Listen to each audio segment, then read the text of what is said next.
नमः शिवाय। शिवजी सदा सहाय। ओम नमः शिवाय। गुरुजी सदा सहाय। जय गुरुजी संगत जी। गुरुजी द्वारा स्वयं ब्लेस किए गए चैनल गुरुजी टुडे ब्लेसिंग्स में आपका स्वागत है। चैनल पर नए हैं तो चैनल को शेयर करें और सब्सक्राइब करें और साथ में लगे हुए बेल आइकॉन के बटन को प्रेस करके ऑल पर क्लिक कर दें ताकि डेली अपलोड होने वाले बड़े मंदिर वाले प्यारे से गुरुजी के सत्संग और ब्लेसिंग संगत जी आप तक पहुंच सकें। अपना सत्संग गुरुजी के इस प्यारे से चैनल पर अपलोड करवाने के लिए आप डिस्क्रिप्शन बॉक्स में देखे हमारे व्हाट्सएप नंबर पर अपना सत्संग ऑडियो या वीडियो किसी भी फॉर्मेट में हमें भेज सकते हैं। जय गुरुजी। संगत जी, आज का सत्संग बहुत ब्लेस सत्संग है। बहुत सारी संगत को बहुत सी ब्लेसिंग्स मिलने वाली हैं और ये सत्संग हमारे साथ शेयर किए गाजियाबाद से प्रियंका कौशल आंटी जी ने। हाँ जी, गाजियाबाद से प्रियंका कौशल आंटी जी ने सत्संग हमारे साथ शेयर किया। मैं दिल से उनका शुक्राना करता हूँ कि उन्होंने गुरुजी से आज्ञा लेकर गुरुजी के इस प्यारे से चैनल पर अपना सत्संग शेयर किया। चलिए सत्संग स्टार्ट करते हैं। जय गुरुजी। जय गुरु जी। संगत जी नमस्ते सभी संगत को। मैं अपना आज सत्संग शेयर करना चाहती हूँ। मेरा नाम प्रियंका है और गुरु जी की संगत के साथ मैं कुछ 2-3 चीज़ें शेयर करना चाहती हूँ जो आजकल सभी को प्रॉब्लम्स है। मोस्टली जो है फीमेल्स में बहुत दिक्कत है कि जॉब्स या शादी ये सब चीज़ें, वैसे तो सभी को ही दिक्कत होती है, ऐसा ही नहीं है कि सिर्फ फीमेल्स ही हैं। हमारे जो अंकल हैं उन लोगों को भी है, कई बार जॉब में रिलेटेड इतनी प्रॉब्लम्स आती हैं, अदर चीज़ें भी हैं, शादी से रिलेटेड, एज हो गई है। तो मैं अपना सत्संग शेयर करना चाहूँगी। उसके लिए सबसे पहले हम मंत्र जाप करते हैं। ओम नमः शिवाय, शिव जी सदा सहाय। ओम नमः शिवाय, गुरु जी सदा सहाय। देखिए संगत जी, क्या होता है ना, अब जैसे मैं हूँ, मेरी प्रायोरिटी जो है मेरी फैमिली है और मुझे ऐसा लगता है कि मेरे पास जॉब नहीं है। पिछले 4 ईयर्स से अप्रॉक्स मेरे पास जॉब नहीं है। मैंने बहुत ट्राई किया है, फिर बैठ जाती हूँ शांत, ट्राई नहीं करती। फिर गुरुजी पीछे से किसी ना किसी के थ्रू जो है फोर्स करवाते, चलो ट्राई करो। मतलब ये है कि ये आपके कष्ट हैं कि आप ट्राई कर रहे हो, आप फेल हो रहे हो, आप ट्राई कर रहे हो, फेल हो रहे हो। मैं तो यही चलता आ रहा है इतने लंबे समय से। ऐसा नहीं है कि सभी के साथ ऐसा है, मेरे साथ फिलहाल ऐसा है कि मैं ट्राई करती हूँ, मैं फेल होती हूँ, ट्राई करती हूँ, फेल होती हूँ। मनोबल भी टूटता है, ब्रेक डाउन भी होता है, फिर उठती हूँ, फिर वही हाल हो जाता है क्योंकि वो इतनी बार कर चुकी हूँ ना कि लगता है कि अब हो नहीं पाएगा। ऐसे ही अभी भी ऐसा नहीं है कि मेरे को जॉब मिल गया है, बट क्या है ना, जब आप गुरुजी से कनेक्टेड होते हो ना, तो वो जो पॉजिटिविटी है ना, वो आपको ना, चाहे वो आपके पास से कितने भी नेगेटिव चीज़ें हो जाएं, लेकिन वो पॉजिटिविटी ना आपको जकड़ लेती है फिर से। फिर आप उठ जाते हो, फिर आप ट्राई करना शुरू कर देते हो। फिर कुछ ना कुछ ऐसा होता है कि आपको ऐसा लगता है कि अब काम बनने वाला है, लेकिन फिर नहीं बनता। फिर आप ट्राई करते हो, फिर नहीं बनता, फिर आप बैठ जाते हो कि नहीं अब नहीं, कर होगा ही नहीं शायद। बट ऐसा नहीं है, मेरी जॉब आज भी नहीं है, पर मेरा जो होप और एक विश्वास होता है ना आपका अपने भगवान पे, अपने गुरु पे, कि नहीं यार करेंगे तो यही। और हमें अंदर से ये पता है कि गुरु जी में वो क्या ताकत है, उस लेवल को हम समझ भी नहीं सकते। बहुत बड़ी बात थोड़ी है कि गुरु जी मुझे जॉब नहीं दे सकते या मेरी अच्छी जगह जिनसे मैं चाहती हूँ उनसे मेरी शादी नहीं करा सकते हैं, या जो चीज़ें हमें ज़रूरत हैं जीवन में वो हमें नहीं दे सकते। बहुत बहुत छोटी बात है उनके लिए। बट आप ये सोचिए, अगर वो हमें नहीं दे रहे हैं ना, तो ये सोचिए कि कुछ ना कुछ कारण है। गुरु जी के हाथ बंधे हुए हैं, गुरु जी हमारे कर्म काट रहे हैं, हमारे कष्ट अपने ऊपर ले रहे हैं। तो ये कारण होते हैं कि जो महादेव दुनिया को सब कुछ दे सकता है, बिलियन बिलियन में खिला सकता है, वो महादेव जो है हमें अगर 20-25 हज़ार की भी नौकरी नहीं दे रहे हैं ना, तो आप मान के चलिए कि आप शरण में होने के बाद भी अगर वो चीज़ें आपको अभी नहीं मिल रही है ना, तो आपके बहुत शायद हेल्थ रिलेटेड कोई ऐसे कष्ट हैं, या जो आपके पिछले जन्म के, इस जन्म के इतने कष्ट हैं कि गुरुजी चाहते हैं कि कट जाएं, उसके बाद ही आपको वो सारी चीज़ें मिले। क्योंकि कोई मज़ा नहीं है। 4 दिन की, अभी कुछ टाइम पहले की बात है, सितंबर की शायद बात होगी, मुझे नौकरी मिल भी गई थी। 4 दिन गई हूँ, 5वें दिन उन्होंने मुझे खुद ही मना कर दिया। ऐसा कोई ख़ास रीज़न था ही नहीं ना मना करने वाला, बल्कि मेरे साथ में जो थी एक और लड़की, उसके पास मतलब उसको मना करने का फिर भी एक रीज़न था, क्योंकि वो अपना दूसरी ऑफ़िस का काम कर रही थी। बट उसको उन्होंने कुछ नहीं कहा, मुझे मना कर दिया। क्योंकि गुरुजी ने दिखा दिया था कि बेटा मैंने तेरे को जॉब दी, पर तेरी जॉब अभी चलनी ही नहीं है। तुझे अगर ऐसा करना है कि हाँ 10 दिन लेने हैं, फिर 10 दिन घर पे बैठना है, फिर 10 दिन के लिए मैं तेरे को दिलवा दूँ, फिर 6 महीने घर पे बैठना है, तो वो मैं कर दूँगा। पर उसमें क्या वाक़ई मज़ा है? उसमें कोई मज़ा नहीं है। तो वो स्टेबिलिटी देना चाहते हैं, वो परमानेंट चीज़ें देना चाहते हैं। मैं बहुत लड़ती हूँ कई बार, मुझे माफ़ करे संगत जी, गुरुजी महाराज मुझे माफ़ करे। लड़ती हूँ, रोती भी बहुत हूँ, पर प्यार भी उतना है। मुझे पता है मेरे महाराज ने ये सुनाने वाली या गाने वाली बात नहीं है, लेकिन मेरे महाराज ने, मैं जब से जुड़ी हूँ तब से शायद जितना मुझे याद है 7-8 बार वो मेरे सपने में आए हैं साक्षात। पहले तो बात भी नहीं करते थे वो, फिर मैंने जब कहा कि गुरुजी बात किया करो तो उन्होंने बोलना भी शुरू कर दिया था सपने में। और इतनी बार आना इसका मतलब कि मेरे ऊपर पता नहीं कौन से कष्ट थे जो वो बार बार आते थे और अपने ऊपर लेते थे, और साक्षात मैंने उनको देखा है और सामने से इतने पास से देखा है कि वो इतने खूबसूरत हैं, इतनी चमकदार स्किन, खूबसूरत गोरे चिट्टे, जैसे गोल्डन टाइप की स्किन होती है ना वैसे, और शायद येलो चोला जितना मुझे याद है, तो वो वैसे हैं, मतलब वो इतने सुंदर हैं, पर वो आपको बार बार आ रहे हैं आपके सपने में, आपके कष्ट काट रहे हैं। पता नहीं क्या है, हो सकता है मुझे बहुत गंदी वाली बीमारी हो जो वो मेरे काट रहे हों, मेरे कौन से जन्म के कष्ट हैं या कौन से जन्म के कर्म हैं। और अभी इस जन्म में भी बहुत कुछ हो जाता है, जाने अनजाने का भी आपको फल जो है मिलता है। आपने जान के नहीं मारा किसी चींटी को, लेकिन आपके पैर के नीचे तो आई ना, तो उसका तो आप ही को भोगना है ना। तो बहुत छोटी छोटी चीज़ें होती हैं संगत जी, बस हार मत मानिएगा, और मेरी तरह तो बिल्कुल भी मत करिएगा जो लड़ पड़ती है, तो वो तो बिल्कुल नहीं। वो चीज़ें तो मुझे खुद में भी कंट्रोल करनी पड़ेंगी। बहुत गलत बात होता है कि आपका काम नहीं बनता तो आप गुस्सा हो जाते हो, आप गुरुजी को बोलना शुरू कर देते हो, गुरुजी क्या हो गया, ये क्यों नहीं हो रहा है। बट सच्चाई यही है कि महादेव हमें सब दे सकते हैं, दुनिया की कोई भी ताकत रोक नहीं सकती। अगर महादेव के मन में है मेरे बच्चा अगर रो रहा है तो मुझे तो उसे देना ही। बट अगर वो अपने हाथ बांधे हुए हैं ना, तो आप समझिए कि कोई ना कोई प्रॉब्लम है, वो तभी नहीं दे पा रहे। और लेकिन जब वो देने पे आएंगे, जब उनको लगेगा समय आ गया है, तो आपसे संभाला संभलेगा नहीं। आप कहेंगे अरे खुशी भी नहीं संभलेगी, वो चीज़ें भी नहीं संभलेंगी जो आपको चाहिए, चाहे वो कुछ भी हो, हेल्थ इशू हो, कुछ भी हो।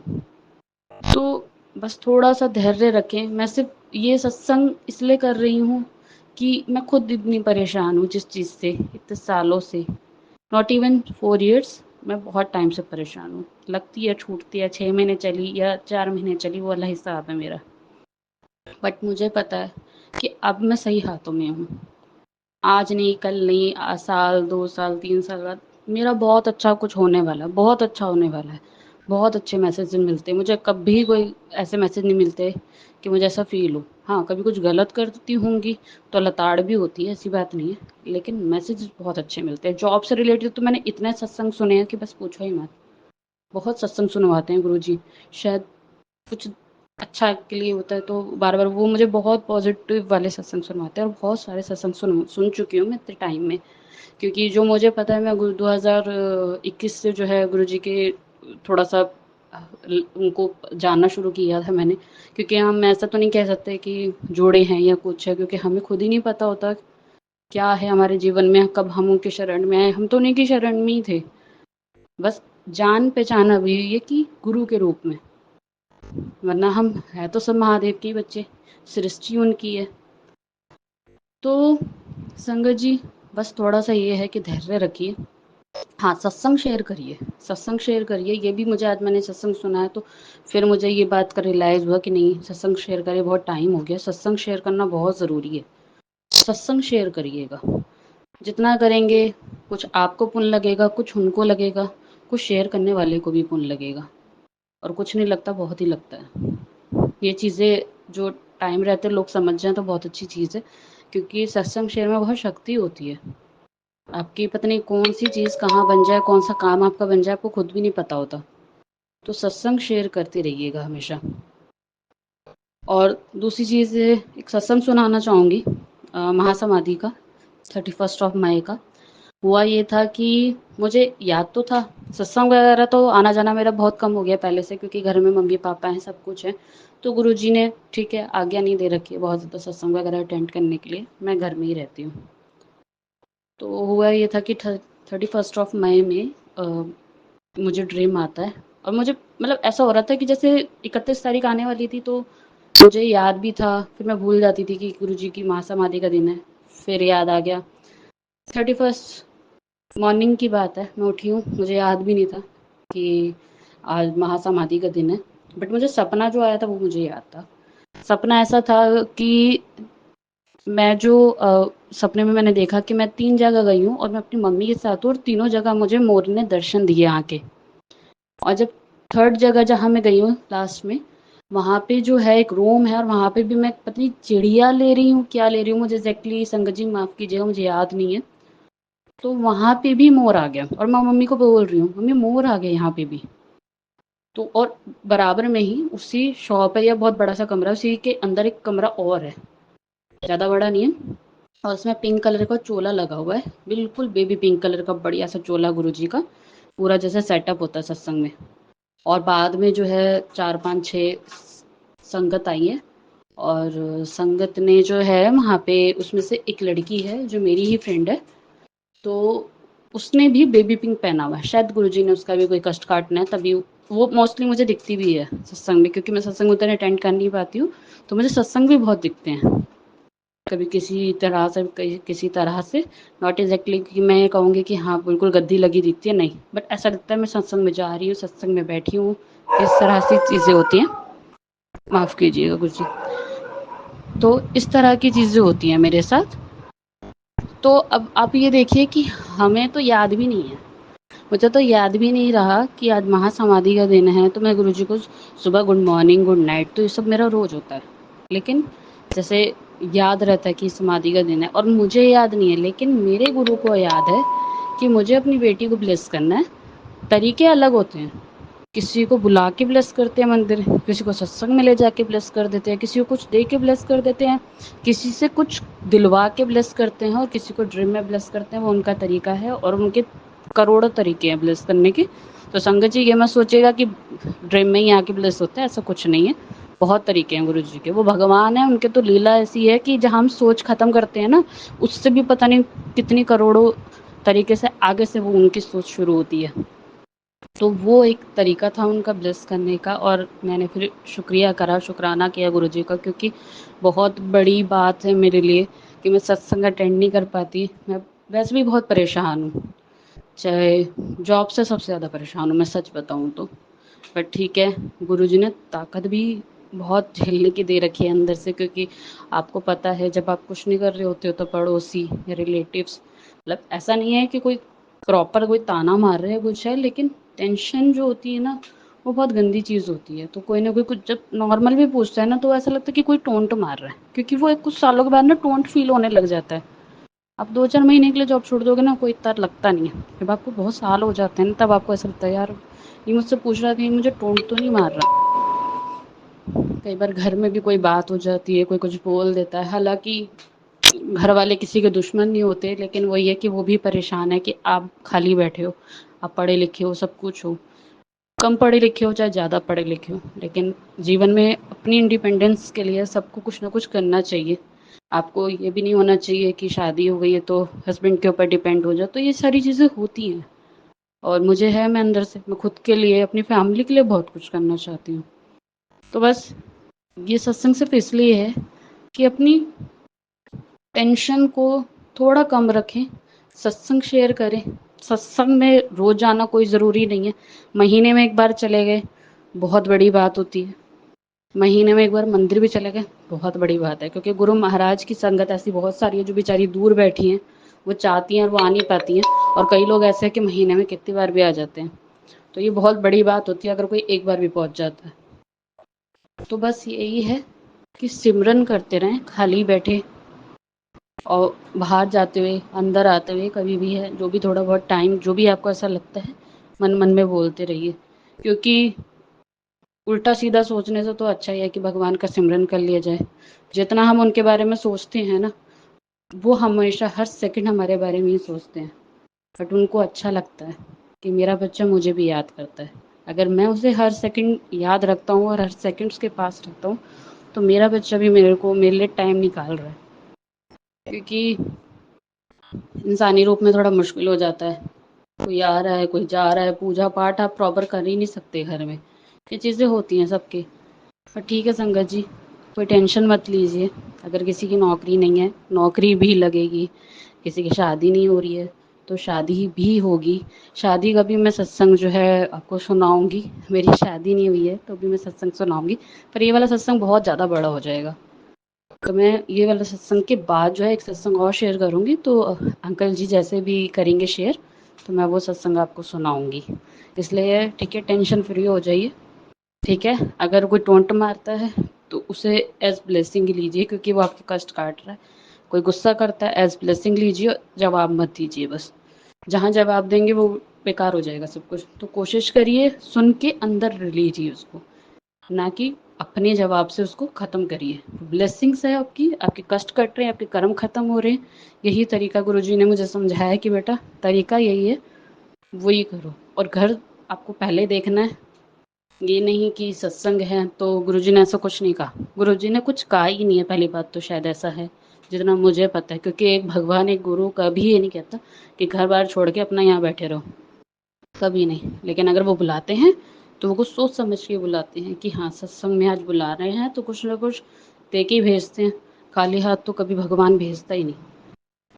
तो तो संगत जी, अपने घर को पहले देखिए, अपनों को पहले देखिए, और गुरुजी को भी देखिए। अब घर में बैठ के भी अगर गुरुजी को याद करते हैं तो आपको लगता है कि गुरुजी तो भाग भाग के आपके पास आएंगे, क्योंकि हम ही हैं उनके लिए सब कुछ।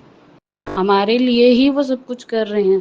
सारे कर्म अपने ऊपर ले लेते हैं, कष्ट अपने ऊपर ले लेते हैं, हमारे लिए ही तो वो सब कुछ कर रहे हैं। तो रोज़ थोड़ा-सा उनको याद करें, बहुत बड़ी बात नहीं है। 2 मिनट बैठ के कर लिए, कभी जोत जगाते हुए कर लिया, तो इस तरीके से हम उन्हें याद कर सकते हैं। कोई बाउंडेशन नहीं डाली गुरुजी ने कभी किसी पे। मुझे तो कभी नहीं लगता, हालाँकि मैंने कभी नहीं देखा उन्हें फ़िज़िकल रूप में। बट आई एम ग्लैड कि अगर नहीं भी देखा ना, तो भी मुझे ऐसा लगता है कि पास बैठे हैं।